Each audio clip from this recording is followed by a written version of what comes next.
Gilbert, Susie, Anita, Julia, Veronica, Michael, Tony, Colin, Lauren, Josh, Marty, Joseph, Catherine, Peter, Ross, Linda, Hey Man, Adrian, Lockie. Dean. and Bob.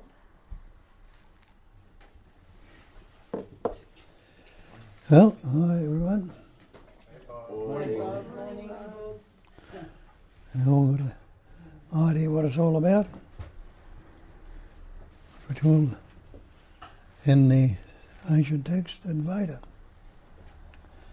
meaning non-duality, described as one without a second, not two. And that's what is pointed to, and that's what needs to be seen.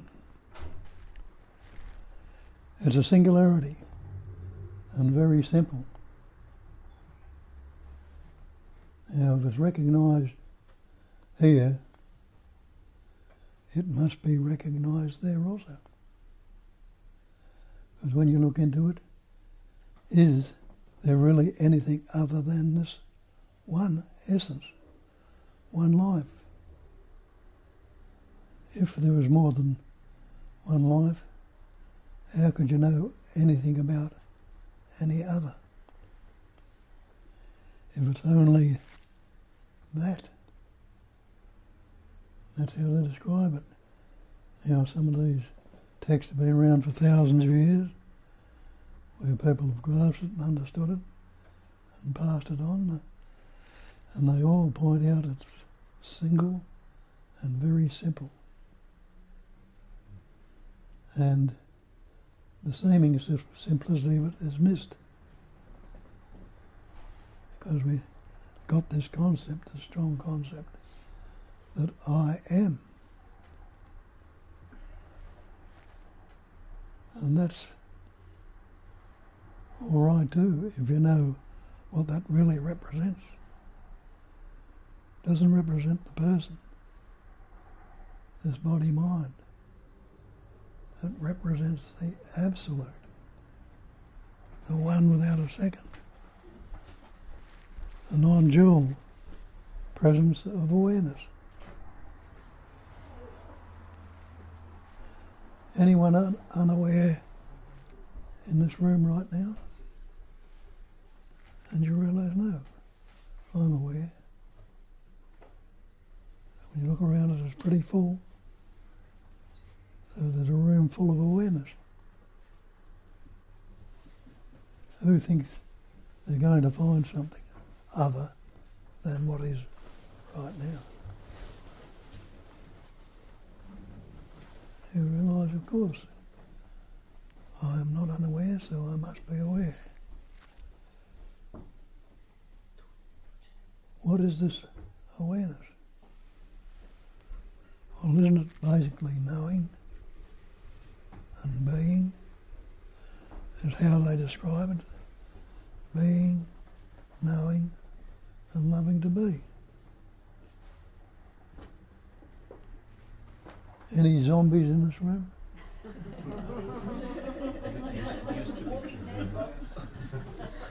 Anyone who doesn't know that they're being, or is unaware of being? And you all know that you are. But why is it it's not latched onto and believed in and taking to be what it is, the absolute? Why do we sink back into this sense of individuality, separation, personal? When they describe it as being, knowing, and loving to be. As I said before, there's no one who is not being, and anyone who doesn't know that. Can anyone get up and say, I'm not being? You can't. Because you know that you are. And anyone doesn't love to be. Well, if you're faced with death right at this moment, you wouldn't be too happy about it.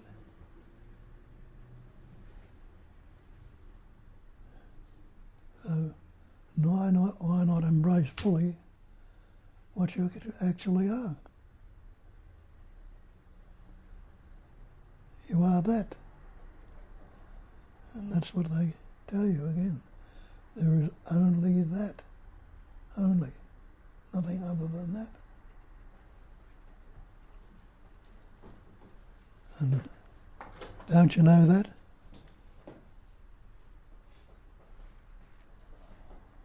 I know that. Why shouldn't you?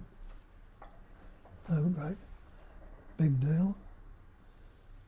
Just a simple recognition that I am. But it's not this body-mind that I'm talking about. This body-mind appears to be so. But if I investigate this body, what is it? Here, seemingly, but isn't there an awareness of the body? If you are aware of, that means you are not really it. What the of is that you're aware of is Can you something. speak a little louder, I please? think it's got the ears. Yeah. Got the ears, yeah. Yeah. Oh boy.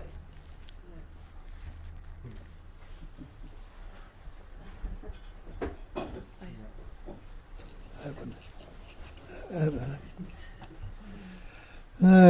that make any difference? Yes. A lot.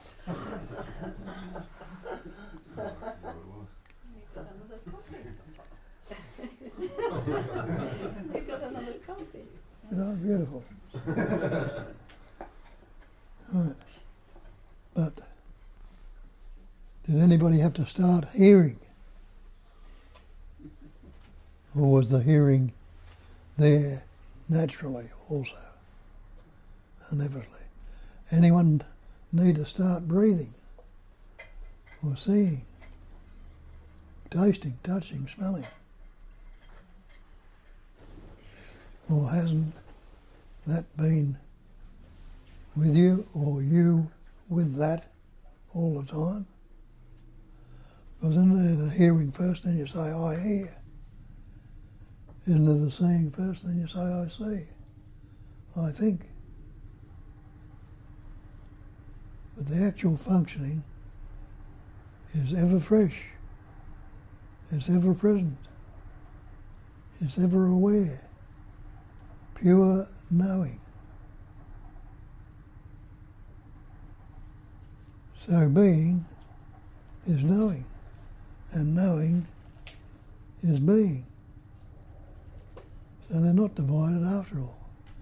And the loving to be is the other part of it. That's naturally happening also. Who wants to be dead? So you all must be happy to be.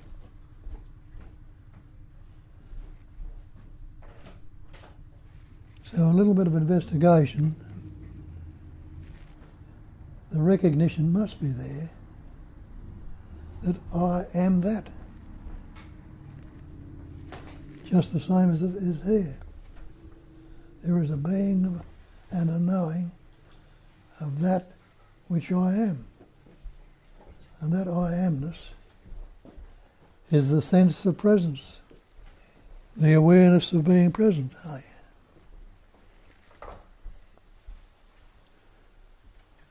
Not something that might become something at some future time. Something might change this pattern that we think is the person into becoming something. It won't. You cannot become what you already are. So how many of us have tried to become that? We're probably still trying a lot of it. And not realise that you really can't negate it. try and stand up and tell me that you are not. I don't see everybody jumping up and saying, I'm not. Why? Because the knowing that I am is constantly and ever there. It's ever fresh, it's ever new. It's not the knowing of 5 minutes ago. It's not knowing of 5 minutes in the future. It is exactly what is right now. But the concepts, the head stuff, the ideas, the images, the thoughts, the feelings, the words are all giving us different takes on it. But is the word the thing? When it tells you in the Bible, in the beginning was the Word. That's when it seemingly all began for us, with the Word. They go on further to say the Word was with God. This so-called God that we've believed in, taken to be some higher power that's going to pat us on the head and take away all our sins and depressions and guilt and remorses and all the shames and fears that we imagine are real. But does that happen? It does happen when there is a recognition that you are not this person. You're not this body. You're not this mind. You are not this individual or separate entity. That right here, right now, in this presence, there is a being, I'm being, and knowing that, and loving that. And that loving to be doesn't stay here. It spreads out. Or it either spreads out or it's taken in. But it's there completely. And it's not isolated to one separate pattern, shape or form. As I said, it's been able to be latched on by everyone, but not all it is. Or it's known by everyone. But again, we've taken on this belief we're separate, and we're told that it's one without a second, but it doesn't fit the concepts, the ideas, the images that we've learned. And we don't believe it or don't want to believe it. So we think there's something needs to be done to become something. But don't you see that becoming is a movement away from being? And it implies a future time. Have a look at time. Is there a past if you don't think about it? When you think that, you realise there's no past without a thought. And that thought was, I was in the past. But when you think that, what's this past you were in? Isn't it just a concept or a thought or an idea now? Can you live a moment ago? Can you live last week or yesterday? You can't. So past has become what you call a memory. And what about the future? Well, after I leave here, I'm going to do such and such, and this, that, or the other. I've got some concept or idea about the future time.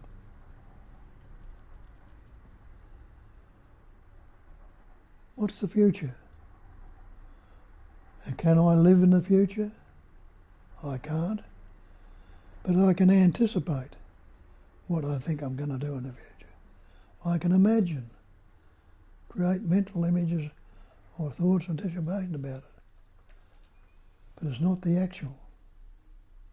And when is that anticipation, imagination taking place? Isn't it presently? You can't anticipate or imagine a future time unless you're conceptualizing it as something away from present. This presence, they say, presence awareness. What's awareness? Well, I don't think you can tell me what awareness is, but can you say, I am unaware? You can't, because you know there's something there that you can say, I am aware. There is a beingness, there is a knowingness, there is a livingness. There's a sense of being well, sense of nothing wrong. But when the conceptualizing are regurgitating, bringing the past, and imagining and anticipating the future, a lot of conflict goes on. All sorts of thoughts, ideas, images come up. Instead of leaving it as it is right now. And what's wrong with that?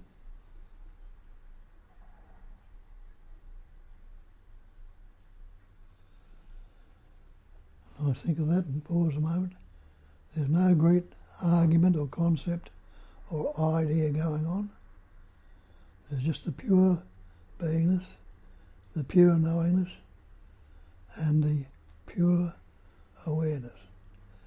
There is seeing, there is hearing, there is tasting, touching, smelling, heart beating, hair and fingernails growing, food being digested, all sorts of activities are going on, which I can call life. And when I listen to somebody like Nisargadatta, who has understood this and looked into it and seen it for true, and others say it, and he says there's only life. We've got the idea of life and death, being born and dying, and becoming this and becoming that. But he says there's only life. There's nobody who lives on a life. And everybody in this room is a body. You say, my body, and I'm alive. But what is this body? I say, there's nobody who lives alive. What is the body? Must be an appearance. Must be seemingly so. It must be something that awareness or life is formed and expressing through to give it some seeming reality. And it expresses as the primary thought, I am. Now, as we said in the beginning was the word. What words did we have when you were born? Well, have a look at that. Can anyone actually remember your birth? And you realize, no, I can't remember my birth. People say, I remember my birth. But can you? And could they really? How could you say anything at all about it if you had no words? The dog or the cat doesn't say, I was born. Or the bird, or the insect. Can't say it. They come into the being, but they can't say they were born. And when they go, like here, when this pattern goes, can I say, now I'm dead? Be good if I could, wouldn't it? But I can't. So the beginning and the ending are not recognised because we had no words at the beginning, and you won't know which breath is going to be your last. But all in the meantime, what have we done? We've learned all sorts of words and concepts and taken the word to be real.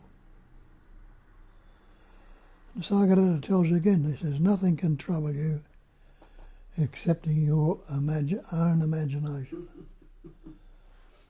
Now, what happens if I'm imagining this or that? when I look at it, isn't that when the trouble starts? It's not good enough, or they don't like me, or I shouldn't have said that, or this is a problem. All conceptual images I believe to be true. But if there was no word said,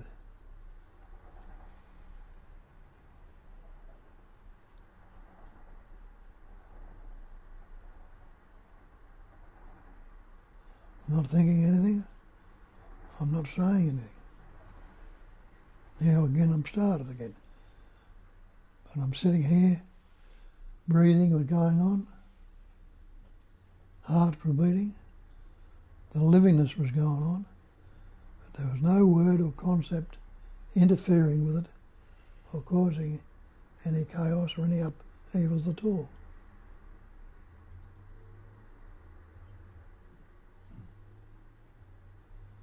Stillness, silence.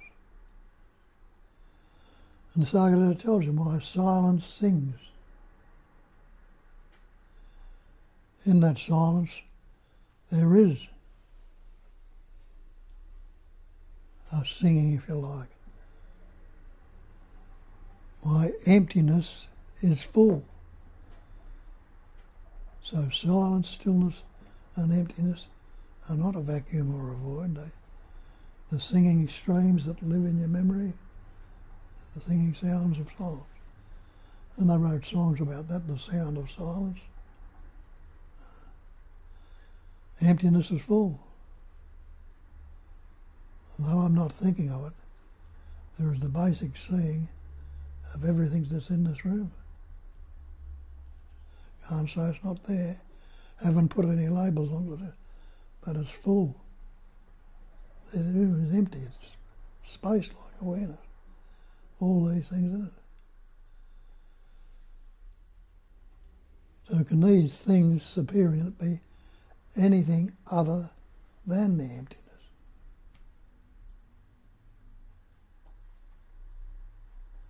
Somebody says emptiness is all there is emptiness. I forget what it is anyway, so I won't say that one now. I forget a lot of it. Doesn't matter, they're all words anyway.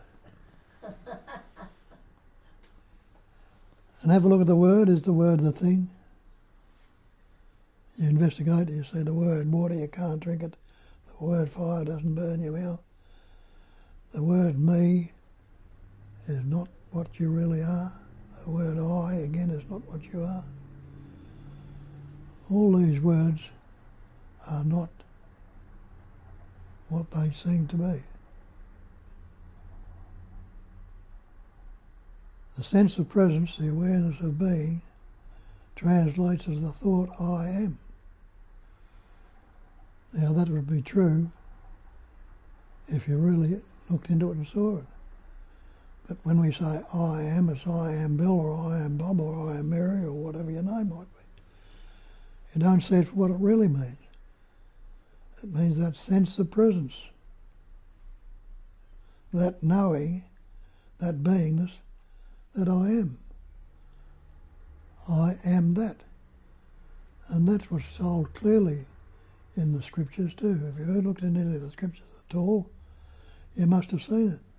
The great mantra, I am that. You might have heard it. And the story told about the bloke goes to the guru, and the asks the guru, teach me the truth, and the guru says, thou art that. He said, I've heard that before. That's not much good to me. Oh, the guru said, that's all there is. He says, you better go somewhere else. And he says, I'll go to the other guru down the road. He said, okay. So the bloke heads off, and he goes to the other guru, and the guru says, what do you want? And he says, I'll come to the truth, to see the truth. And the guru said, well, where you been? Well, he said, I've been up the road, seen other guru.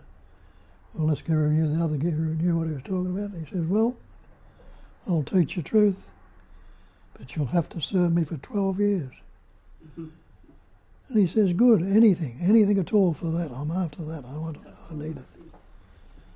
And he says, so he calls the ashram manager. He says, what job have we got here? Well, he says, the only job that's left is picking up the cow shit. Well, he says, that's your job. The fellow says, okay, anything for the truth. So he diligently picked up the cow shit for the next 12 years. Then when he finished, approached the Guru and he says, I've served you faithfully, Master. Now I want to know the truth. Come and do it. The Guru said, thou art that. But this time he recognised it. He heard it, so he'd heard it for the first time. And that happened in this case too. I'd said it and knew it for a long time, but when it was finally heard and resonated with it was different. And it's going to be recognised for what it actually is.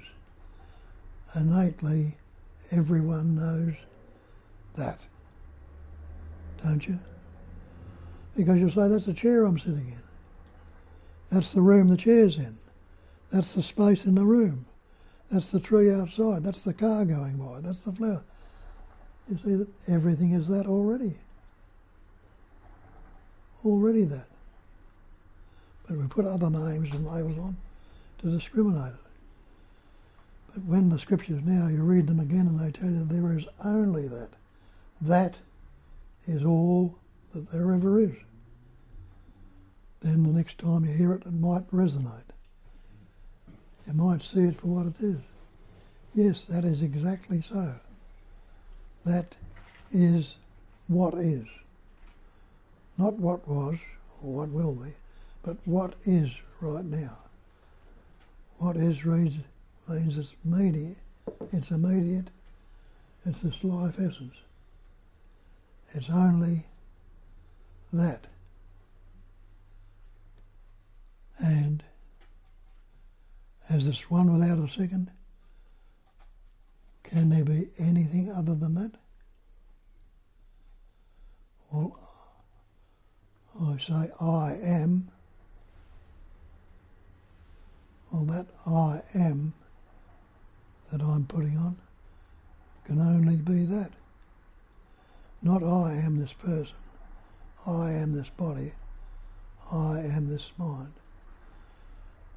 And what's the I am then? Well, what's here? Isn't there a sense of presence of here? There's awareness of being present right now. There's awareness of everything in this room. There's awareness of things outside the room. And I won't say that I am aware.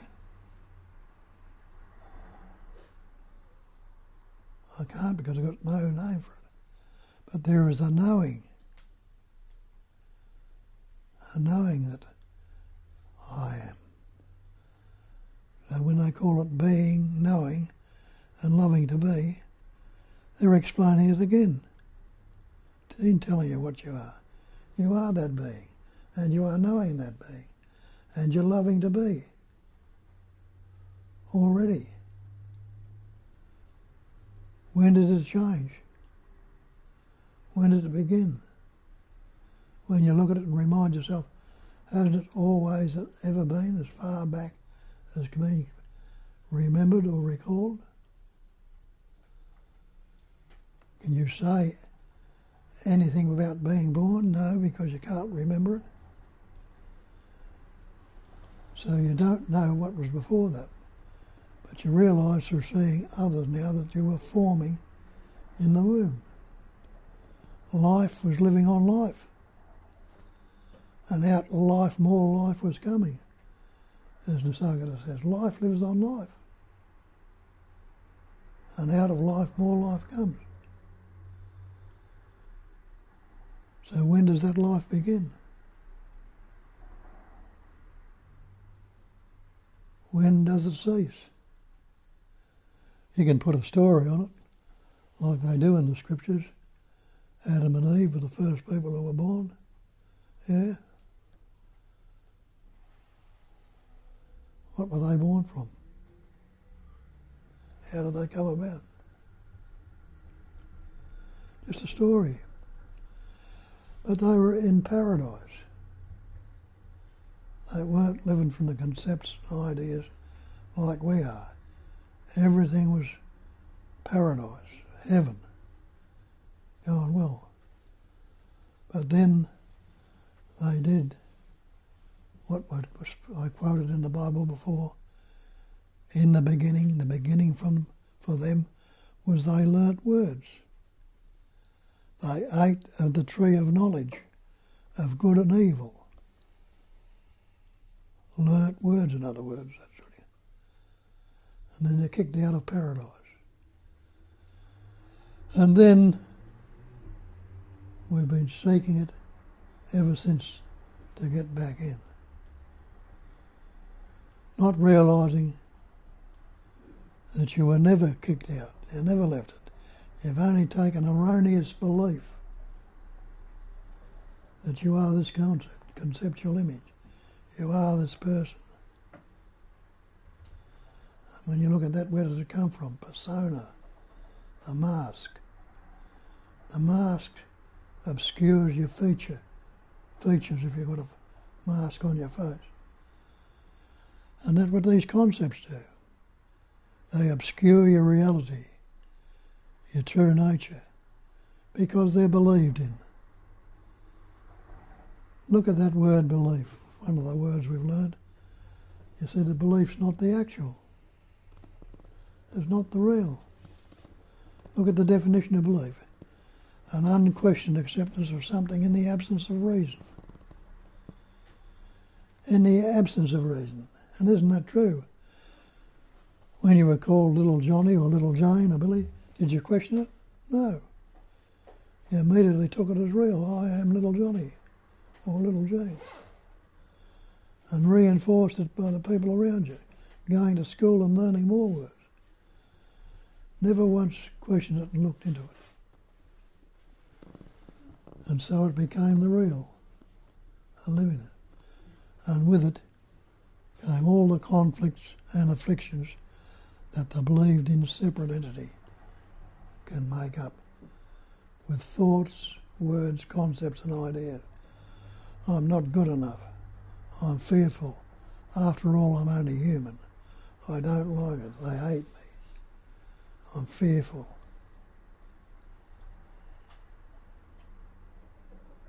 Absolute has been broken down into all these concepts or words.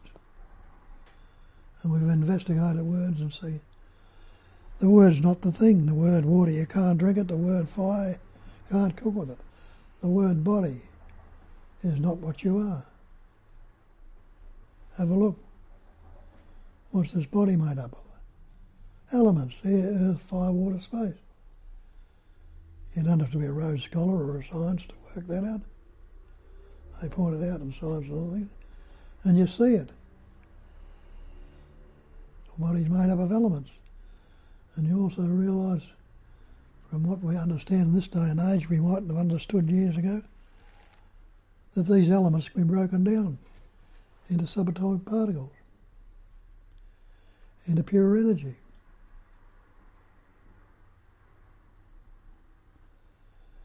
So this body's a room full of energy, as well mixed with all the space which is energy. Outside is energy, the earth rolling around the sun, waves on the water, seasons coming and going, tides coming in and out.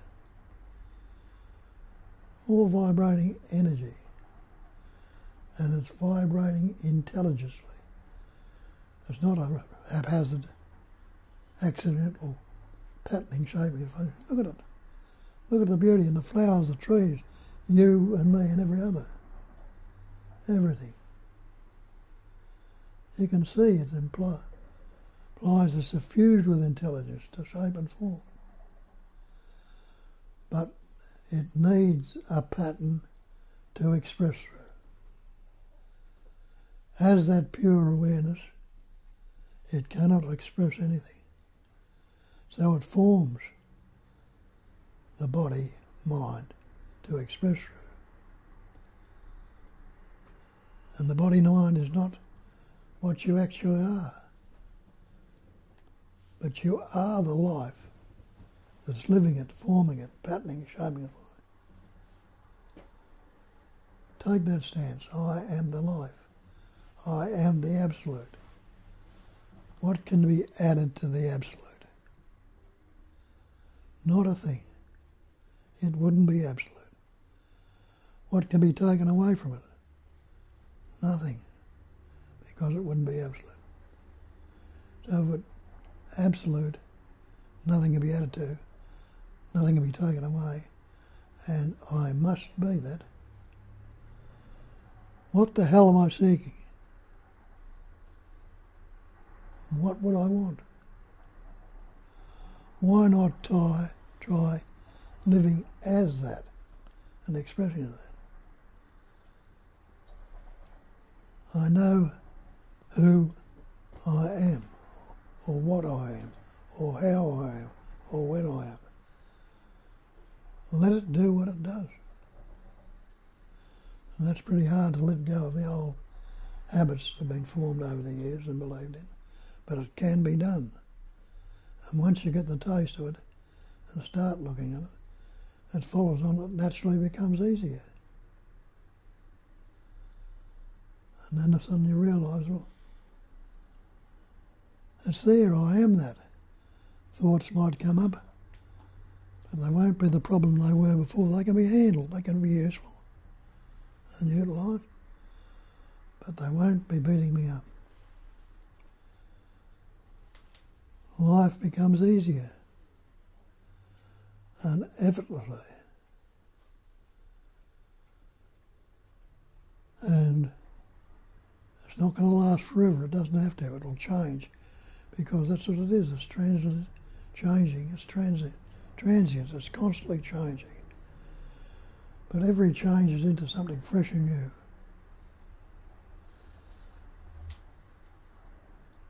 So there's no thing to be fearful or anxious or unhappy or depressed.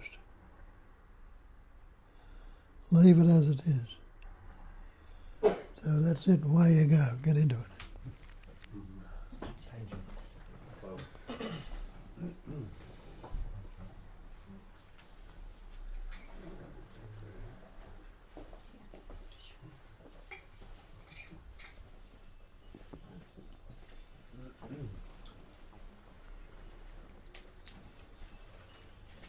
And there's another one here for you.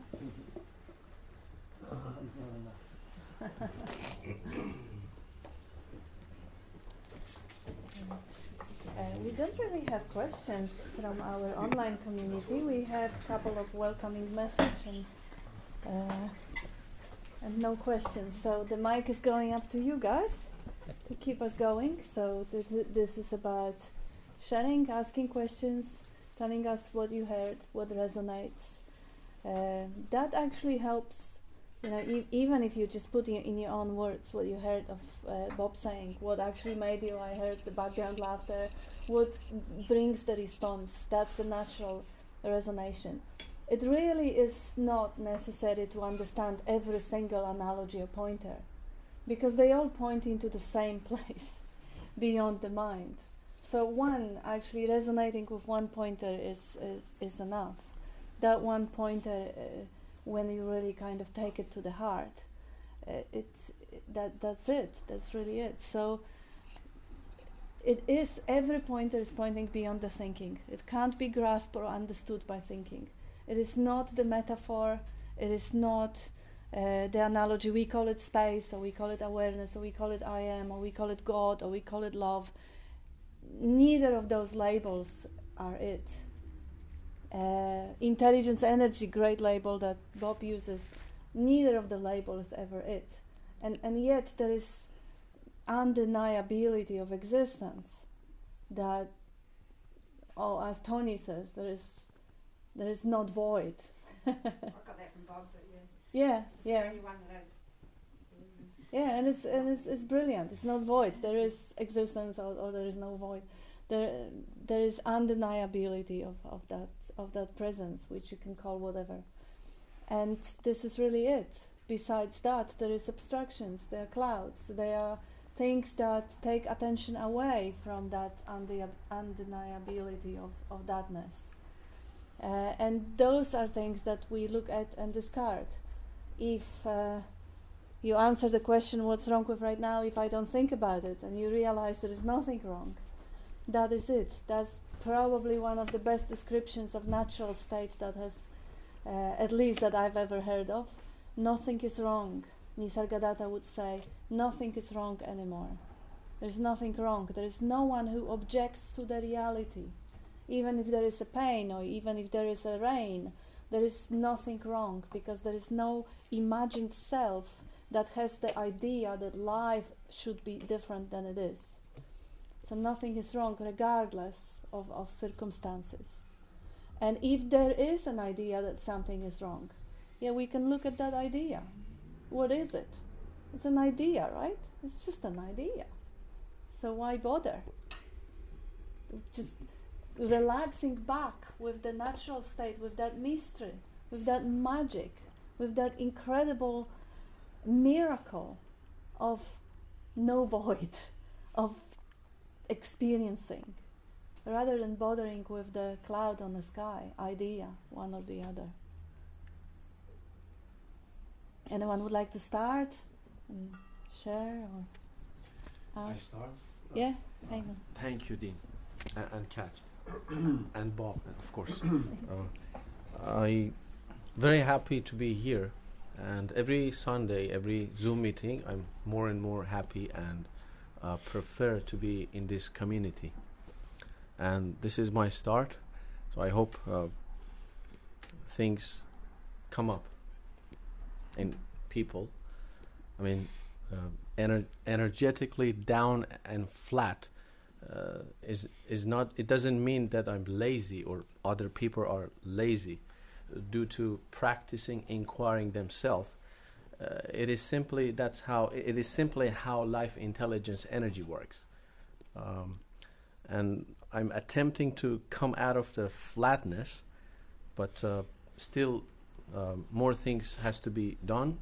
Of course, apparently, in order to make me more capable to do basic things. Rumi mentioned, now I'm wiser. I want to change myself rather than changing the world. Me too. I'm far distant from Rumi's understanding, Bob's understanding, other people's understanding, Gilbert's understanding.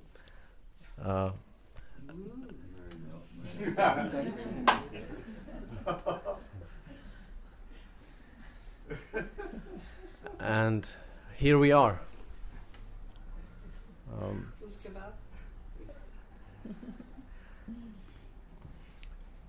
Please, anyone, help me.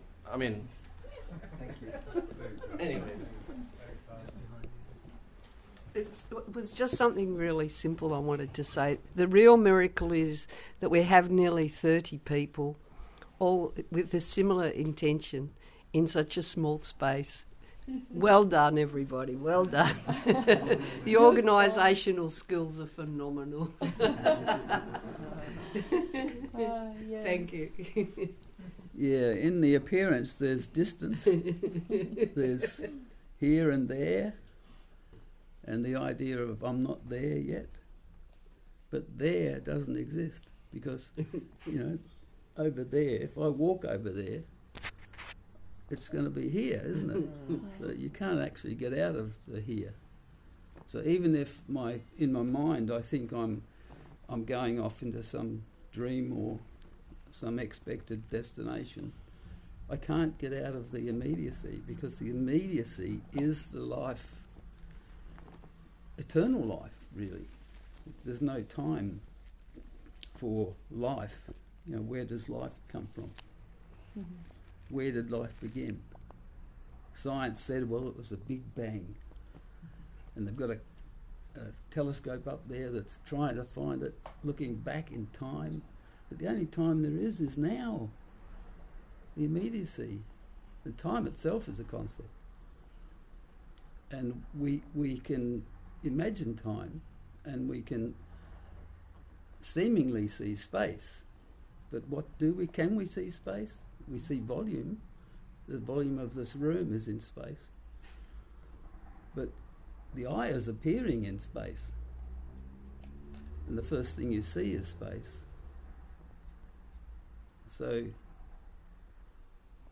what am I? What am I? Where am I seeing from? This is a really significant question. Where am I seeing from? And who is seeing? And the direct pointing is, seeing is spontaneously happening. You are not doing the seeing. You know, you open your eyes in the morning, the seeing is already there. And maybe there's a few moments where you don't know where you are, you don't know who you are, you're just in a room, and then the labels come back. Oh, yeah, I need to get up and have a shower and have a coffee and go to work, or whatever the story is. But in the immediacy of presence awareness, there's no story, there's no me, and that can be recognised. And really that's all it is. So the kind of message is investigate. If you're suffering psychologically, investigate who is this me that's suffering.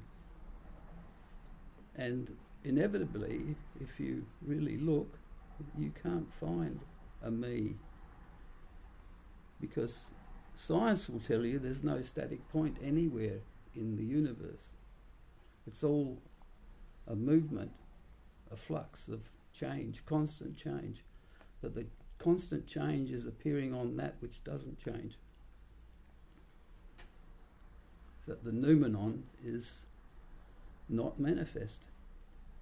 The potentiality of being, knowing, everything is in the noumenon, which you cannot experience. It's beyond the mind and beyond experience, but you can't negate it. You know, many years ago, some author came out and said, God is dead, you know, and wrote a book about it, and you know, all the crazy intellectuals jumped up and they were all having this argument about God's dead, or is God alive, and you know, it's just concepts. You know, you can't deny that you exist. No matter who you are, you can't negate the fact that you exist, because we are all existence itself. What it is, you can't describe or know as an object, because it's a subject. It's the one and only subject. Call it God or call it me if you want. Doesn't matter. The word's not it. Beautiful. I have a comment here from people who are with us. And there is Manju. I don't know, Heyman, if you remember Manju. Yes. The girl in that dress on Bob's birthday. I got it from Manju. She says, hi Heyman, that is also idea, more things to come up in order to be. Nothing needs to come up in order to be. And I also have a couple of comments from Tanya, which she sent on a private chat, but then she explained that this is because she couldn't join the meeting. So she says, I'm wondering if some sounds still annoy you. Does that mean you still have a lot to look at? I have had a slight interest in a Buddhist 10 feathers model, and feather 4, 5, which are investigated after the me has been seen to be illusion, suggests there would be no reaction to annoying, loud sounds anymore. At that point, I didn't know she couldn't join the meeting. I wouldn't have answered it. But I just quickly answered, test it out in nature with birds, cats and dogs. And she says, thanks. In nature, birds, cats and dogs hiss or bark at each other, fight each other, etc. The feathers seem to be a lot of concepts. Answered my own question again. Can't join the meeting at the moment, which is why I message you. That's you see how things that initially are to serve, obviously all those practices and all those pointers in Advaita Buddhism or Christianity, they are not traps which are meant to misguide people. No, they are expressing as someone's hand extended to help. But when you get it to the head and create a lot of concepts out of it and start comparing. Oh yeah, the feather number 5 or feather number 5. Oh, I'm not quite there. I should be like this and I'm not like this. Well, it becomes a heavy conceptual overlay, and underneath of that you are just like everything in nature, just like the bird, the tree, the cat, the dog, in a natural state. So those concepts, they may be useful at some point or the other, but once you see your true nature, throw them away. There is non-conceptual, ever fresh presence awareness. There's no need to cover it up with concepts. And there is no need to double check and doubt, and that all happens through mental activity. Comparing myself, oh, am I there where Bob is, what he's thinking, am I thinking, or my understanding of Bob's or Gilbert's. That's a comparison, that's a lot of mental activity again. And that mental activity happens in the natural state, which we just ignore because the attention habitually goes to the story. And it is not to stop the story, it can't be done because there is no one there to stop it, but it's a simple recognition. In the relaxed natural state, simple recognition that there is that space-like awareness, and then suddenly there's a movement of attention, and the attention moves, oh, Bob. Ah, he's here. Ah, he's the enlightened guy. Oh, he's my husband. Oh, he's 95. Everything comes in that moment. With the movement of attention, the whole story, the past, the associations, everything becomes real in the dream. And then, beautiful. Wow. Relax again. And then attention will rest on something else. And it also comes up with the whole universe, full detailed, like a fractal. The more attention goes in, the more details get real, get projected into that dream. And it is dreaming all the time. But knowing that it is just dreaming, is just floating through and loving itself in every form. What's wrong with the thought? Nothing. What's wrong with the story? Nothing. But how personal it is, how relevant it is. Is to be admired, is to be loved, is sweet, is nice, or it may be not. From the human perspective, everything's included. It may be painful, may be stressful, may be sad. That's part of the tapestry, part of this landscape, of that incredible manifestation. Go for it. Thank you, Kathy. Thank you so much. Thank you, Dean. Just a quick response. Something come up that I'm going to share, which is, thank you, Gilbert, about, I'm going to share something about things. The good news is that things will happen naturally rather than I'm doing it artificially. So it is a fact in the terminology of non-duality that there is nothing to do. Is a fact. You don't do anything artificially or act. I acted, but then later I realized I acted for a few years that I was coming here. But then things has to happen naturally, and it will happen naturally. There's literally nothing to do. That's my current understanding. And also Gilbert was explaining that time does not exist. Well, if you use reverse engineering, if you like, you can say you can bring the map to territory. So the map is terminology of non-duality, and the territory is your experiencing, and the consistency of your experiencing and the terminology will determine by saying I make the map to territory. So now, right now, in my territory, which is completely illusory, is time still fact, but then but it erodes. It's a less intense or dense or solid fact compared to my past, and that I assume implies, that it will be cease to exist in the future. So you can call it progress, but at the end of the day, these are just words and energies and blah blah blah blah blah blah. Thank you. Thank you.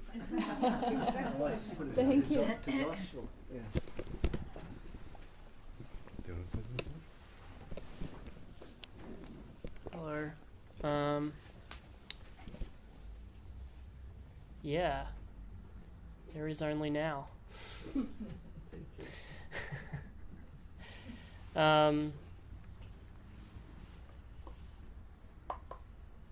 I think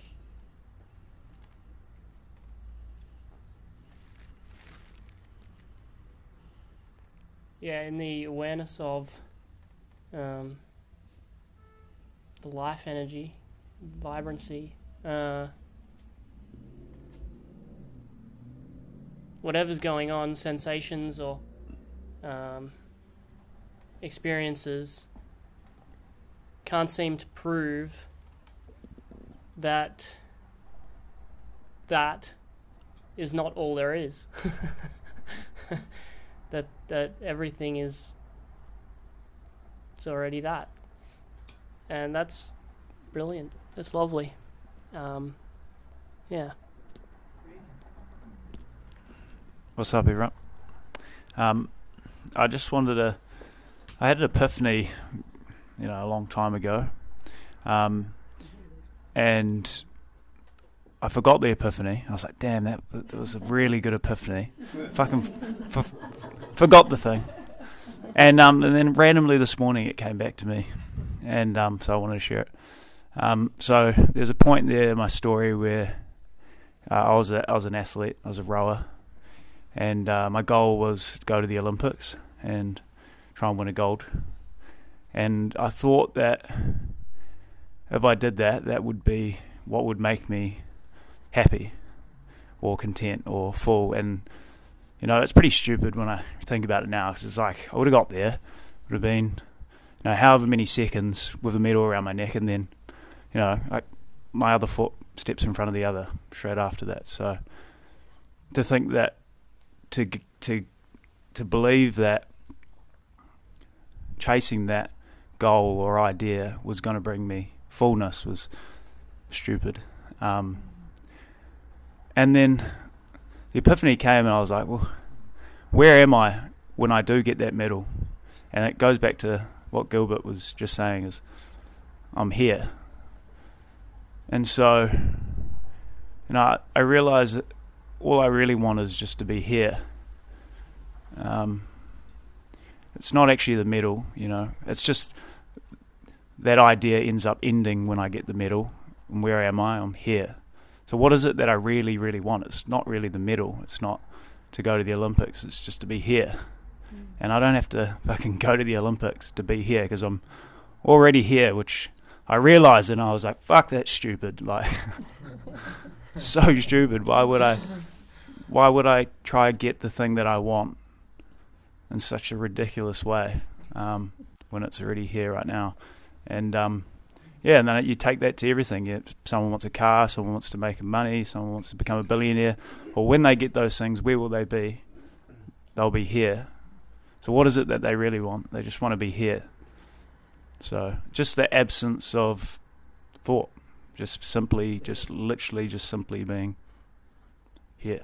But we're already here, so fuck, we don't have to I don't have to go and do that. So all right, that's me.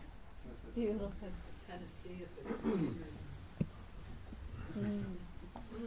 I'm reminded of a little story about the Jewish people in I think it was in the Warsaw ghetto. They got together and they tried God. I'm pretty sure this is accurate, but I may not be, but it doesn't matter anyway. They tried God, so they had an advocate for the prosecution, they had an advocate for the defence. Thank you, Gilbert. And they had a judge, and they found God guilty in the end. They put all their cases and everything. It was really intelligently operated, as it would be amongst the Jewish people, who are very intelligent, I believe. And but they found God guilty, and then the judge said, "Okay, well, this is what he said. Okay, God is guilty, and now let us pray." That's basically what it is, isn't it? We'll go through all the mechanisms of all the concepts. We'll argue this, we'll argue that, and in the end, we're still fucked and far from home. So we'll just, turn and face the reality that we're just that. It's all beyond concepts, isn't it? Entirely. Thank you. Time for a laugh. I want to just tell a little you remind me of a story about two rabbis, and this is, you know, it's not. They go into a bar? It's not racist. Okay? No. So there's two rabbis, and every day in the synagogue they kneel down to pray to God, and they say, "Oh God, I am nothing. Oh God, I am nothing." They do this for about an hour. Anyway, they get a new janitor who's a Gentile, and he's watching these rabbis every day. "Oh God, I am nothing. Oh God, I am nothing." He thinks, that's a pretty good prayer. I might join them. So one morning he very bravely goes and kneels down next to them at the altar, and he starts with, "Oh God, I am nothing. Oh God, I am nothing." One of the rabbis looks and nudges the other one in the ribs and says, "Look who thinks he's nothing."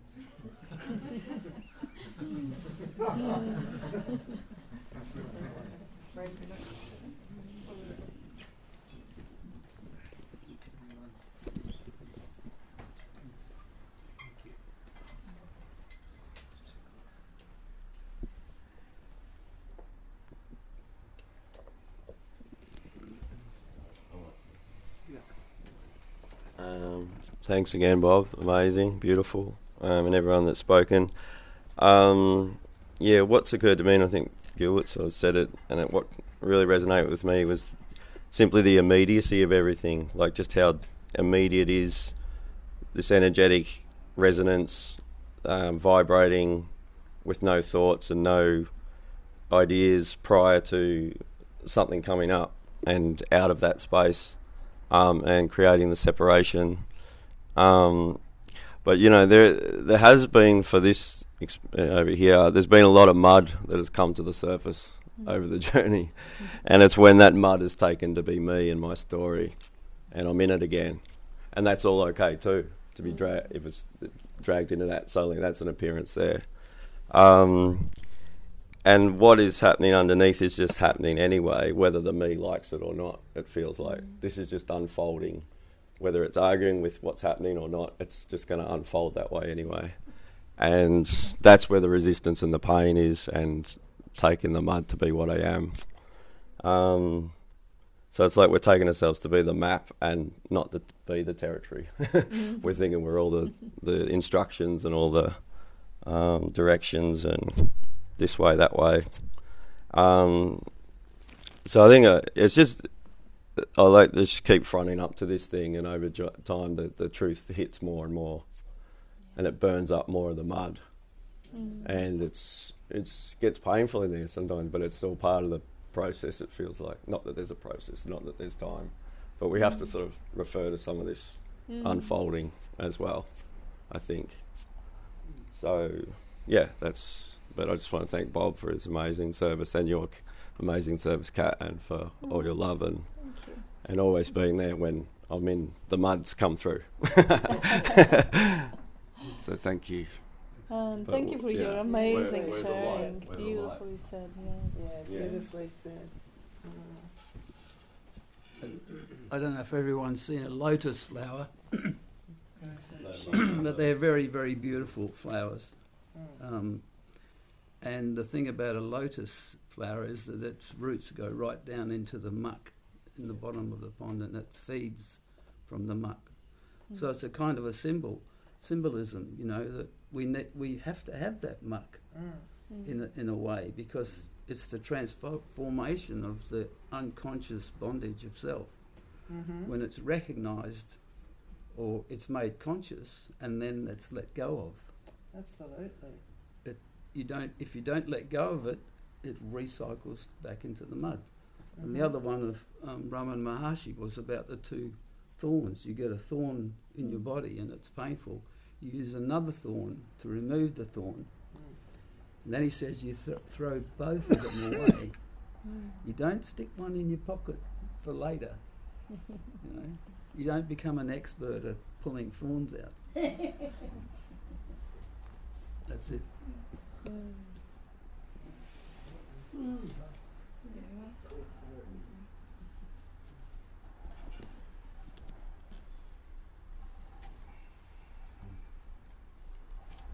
Did you want to add something? Yes, I just maybe elaborate on that, which was actually touched upon a few times and returned a few times. You know, the moment where there is nothing wrong, the moment that there is no thinking. It's just a natural state, nothing wrong. It's not that there is a me or there is no me, because there is no one to even evaluate it. If there is no thinking, I can't say whether there is an imagined self or there is no imagined self, because that resides in thinking. So there is no self-evaluation, there is no time, there is no progress, there is nothing that is going light or easy. Nothing, it's just nothing wrong, it's just what is. And then the attention slowly moves, and again, it meets something. It meets Bob, or it meets the flower, or it meets a memory, it meets a story, it meets self-evaluation. They are not wrong. All of those things are totally, beautifully valid in the dream. Bob has the analogies about growing from the fetus. There is no time, and yet there was a fetus, right? There was a life essence. In that life essence, the two cells got together, and they grew into a body over time, even though there is no time. It's a good metaphor. And then they grew into a seeker. And then there's, all that is a wonderful, valid metaphor within the dream.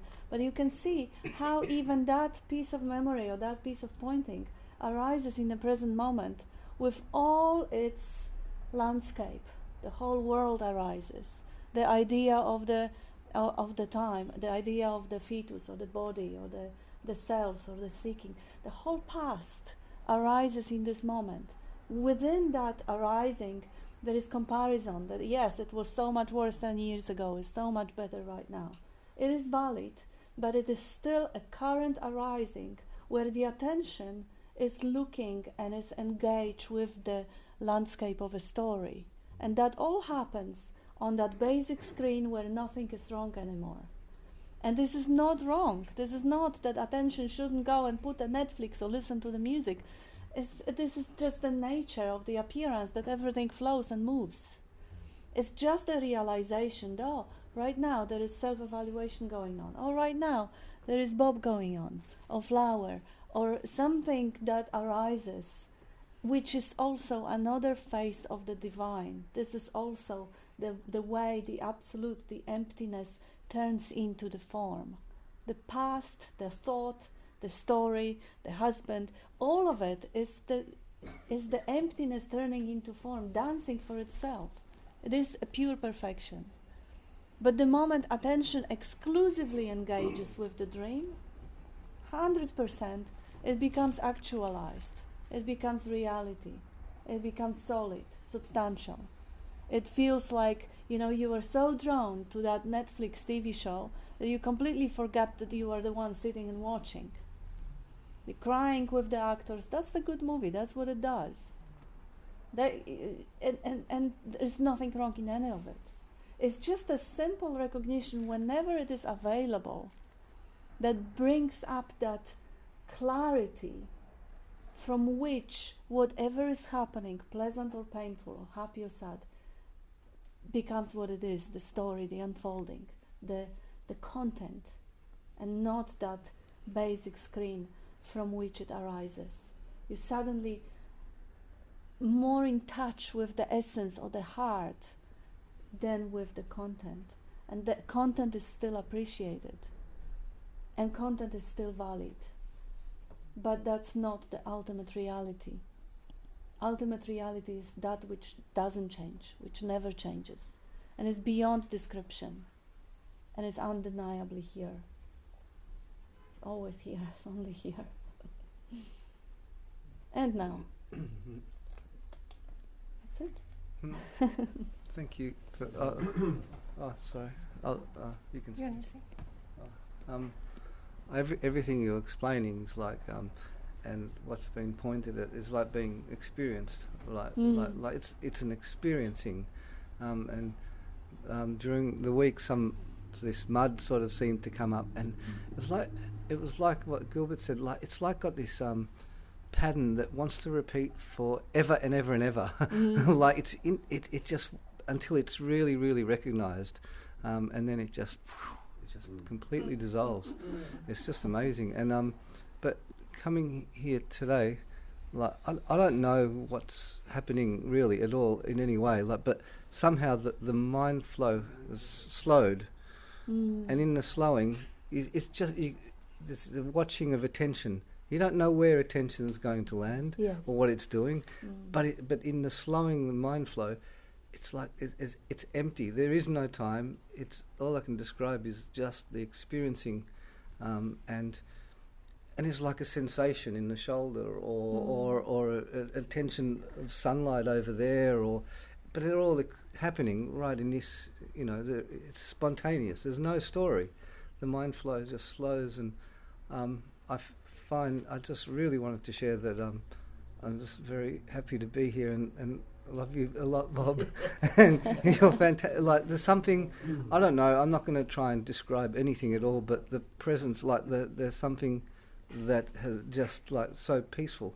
That, yeah, it is tangible, palpable almost, but unexplainable, really undescribable, but there's a lot of gratitude and love. And, yeah, thank you. I'm sorry, Denise. I think we need to say something. Just wanting to expand on what you were saying, Kat. There's a story, or there's an analogy in one of the Upanishads in India, and it talks about these two birds sitting in a tree, and one is very active, building a nest, and gathering all the twigs and eating the fruit and being very active, and this is very much a symbol of our active self. And then there's another bird in the tree just sitting there watching, just watching. And this is more the analogy of our witnessing self. And at both times, this is happening for us. There's the active side. Like I told the story of last weekend of watching myself going out onto the street, So this stationary, this thing, something, this self that doesn't move is very aware of what the movement is. And this is all happening at the same time. And it's all of us. So this is a very powerful something to remember. Beautiful. And the action figures acting, that presence is always there. Yes. It's never not there. Witnessing. It reminds me of when I first read the Upanishads when I was in my 20s. Aurobindo, I think was the guy that did the translation.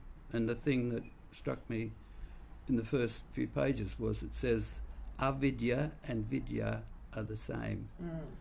And one is knowledge and one is ignorance. So, I mean, I didn't understand it at the time, but I understood something about it. So in the appearance, we're dancing with knowledge and ignorance. So we don't really know anything. But through gaining through experiences, we gain some sort of knowledge which animates us. But the movement, the essence, I would say, is cognition is a movement of energy. Bob calls it the activity of knowing. And everything in the phenomena is moving generally. So that movement of the phenomena is the same movement, cognition. There's no separation. And then recognising that, all of our belief systems collapse. The separation is there's no separation. It's a sense of separation, as Bob points out. It starts off when the child looks out and sees something in the room and says, "That's not me."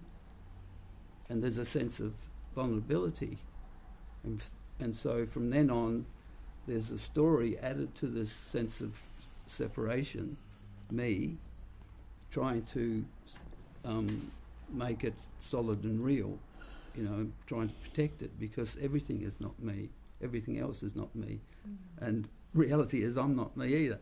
But this movement of the cognition and the movement of the phenomena is not separate. So recognising that, all of our accumulated knowledge is actually ignorance, and our ignorance is knowledge. They're the same. So it's a movement. The stillness and movement, you can't have movement without stillness. You can't have stillness without movement. They are the same. It's like the yin and yang symbol. And the yin and yang symbol is encased in a circle. And we tend to forget about the circle. The circle is the orb of existence, or the same so-called boundary of everything. And this movement of the yin and yang rotating within the symbol is the life. It's the life movement, which is totally balanced. It balances, the negative and the positive balance themselves out. And the neutral is the circle, which encompasses everything.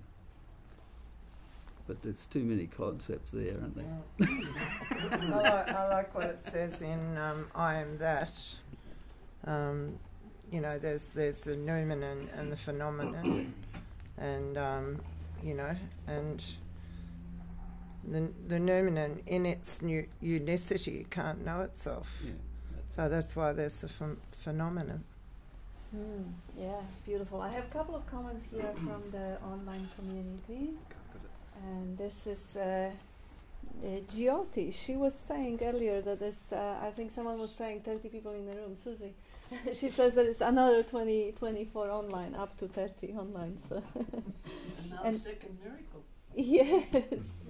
And then she says, really hope there are some Netflix shows of that quality that are so immersive in the near future.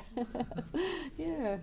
And Will says, becoming aware of thoughts has been very helpful, as shifting attention away from thoughts to identify with awareness has simplified everything. Wonderful meeting. And Zanti says, there is no need to desire to be. Being already is. And Bradley,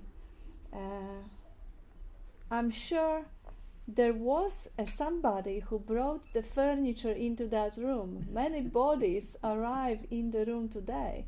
Who brought the emptiness into the room? And what has the most potential? And what has the most potential? The furniture, the bodies, or the emptiness? Very good. Beautiful.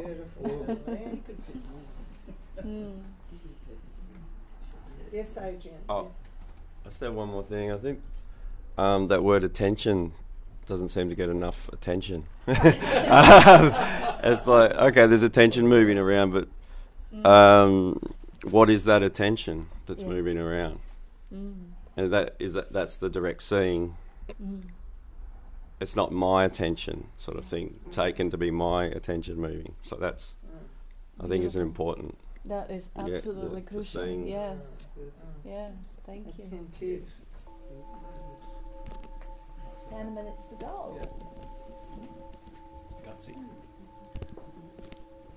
I just wanted to highlight, a really good pointer that Gilbert has shared quite a few times is watch the mind and see how it operates. I started watching my mind and realised that it's pretty sneaky in terms of it pops up, and it goes unnoticed sometimes. But when it's noticed, at least for this mind, it tries to understand what's going on, and that understanding creates a seeming someone there trying to understand something. But when you watch it, it's different for every mind. If you watch your mind, you'll see, how it seemingly takes over the emptiness. And you can see people that are trying to be pretty or beautiful. All of that display of the mind is just a display. And if you watch it carefully right now, you'll see that it displays itself in different ways, but none of it is none of it is you if you have a close look, because when there's nothing there, you're still there, and all the same shit that's been said plenty of times. But watch the mind, see how it operates is a great pointer. reading Bob's first book.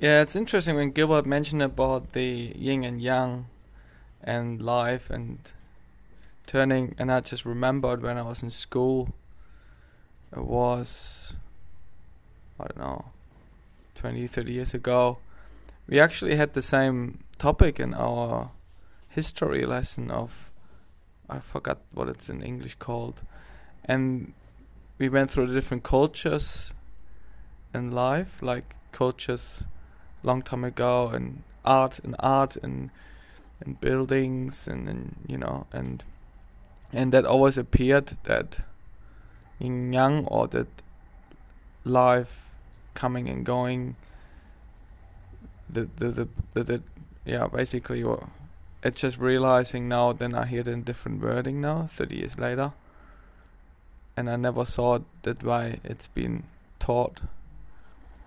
But yeah, you can see it, like also the swastika sign, literally in Italy, when you walk around in these old buildings, even when they're all almost ruined and you look on the floor, sometimes in the corner you can see things like that. So that it's like I realized, oh, it's actually that teaching must be always there somewhere. Yeah, I was like, oh, that's interesting. So that just came up then, yeah. And I never understood it the way I understood now. I saw it now at that point in time. So. Yeah.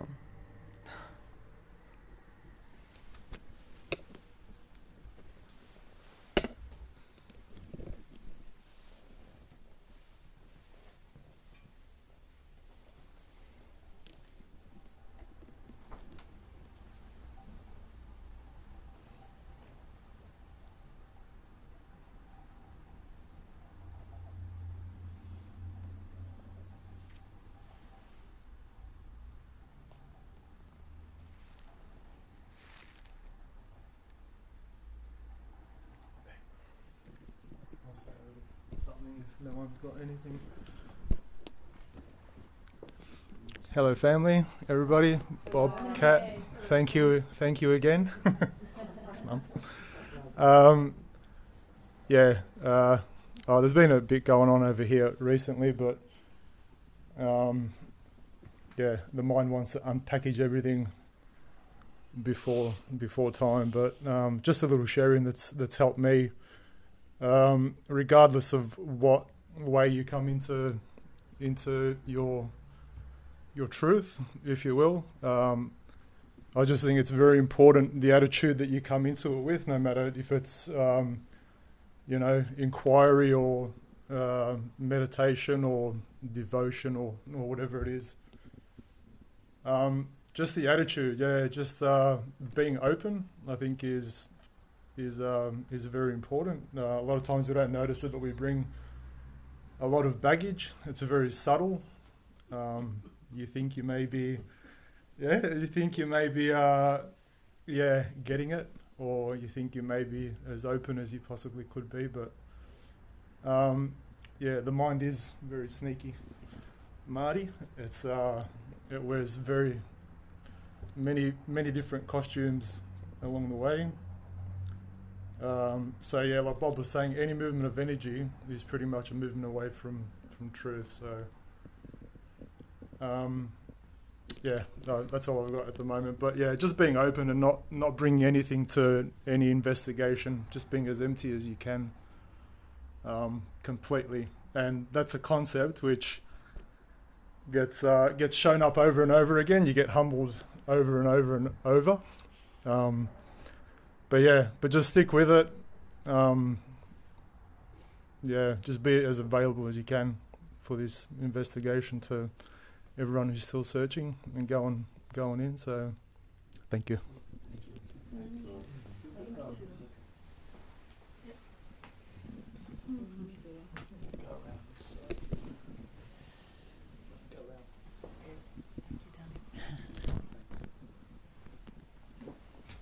The thing is, also, the life doesn't stop living.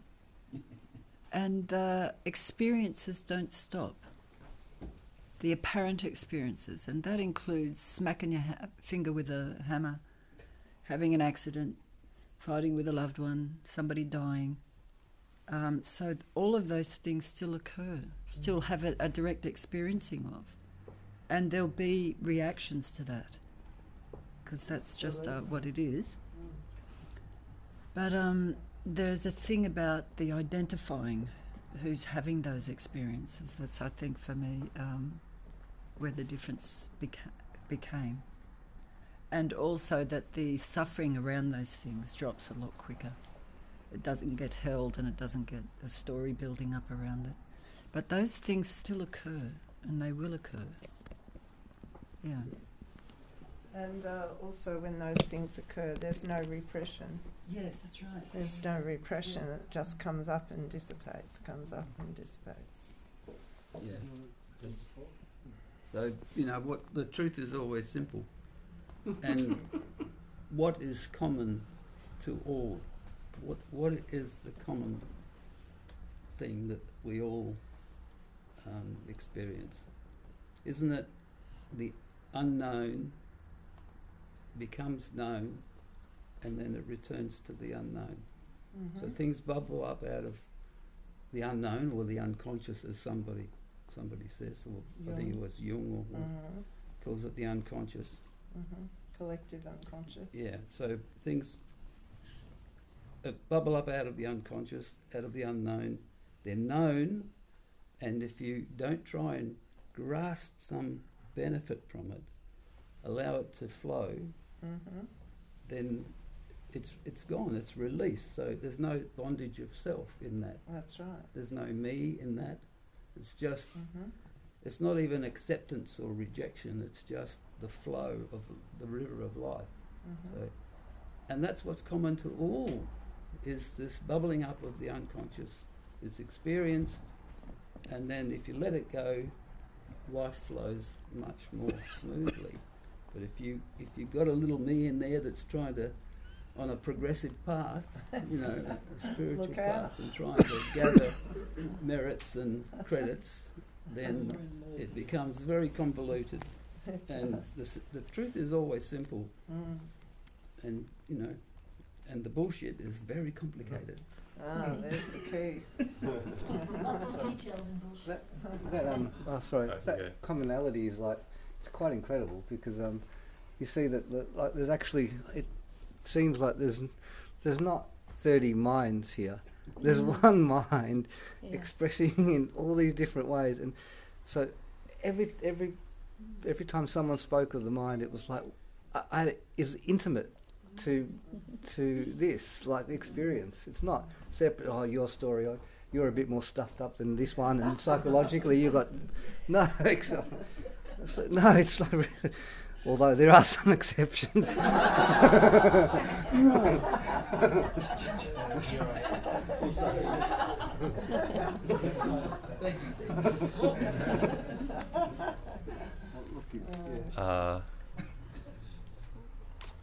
I don't have much to say, but there's just sitting here kind of throughout the meeting.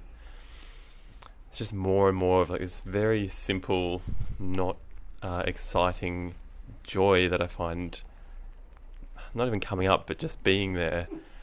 And then this joy appears, and there's almost a desire to, what is this joy? How did this come to be? And then this thought comes in, and as that comes in, the joy kind of starts diminishing into the background. And then I'm like, okay, stop looking at it, and there it is.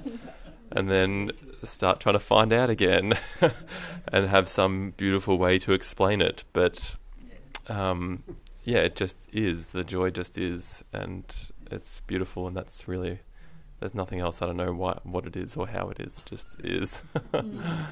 So, I used to always say, be warm towards it, give it a nudge and a wink. Leave it as it is. Leave it as it is, be warm towards it. Yeah, so thank you everyone. Thanks Bob, thanks Kat, it's beautiful. Thank you. Thanks, Lucky. Yeah, isn't it an amazing sweetness into focusing into the heart of hearts, really, because that's what we're exploring. This is not an intellectual investigation or analysis how everything is empty and nonsensical. It's really an exploration of a love for being, and the way that love for being as a movement expresses itself as the 10,000 things, which are all just a dream, but what an amazing dream. So thank you everyone for being here and joining us on that beautiful little exploration. Thank you to the cat. Yeah, look at the girl. She's so zen. Look at the So girl. zen. Yeah. Zen cat. She's so zen, this cat. This cat is so zen. She also is. Good on you, Bracken. Good on you. Thanks, Bracken. Bob and You're Kat. adorable. Yes, Thanks. thank you Thank you, everyone.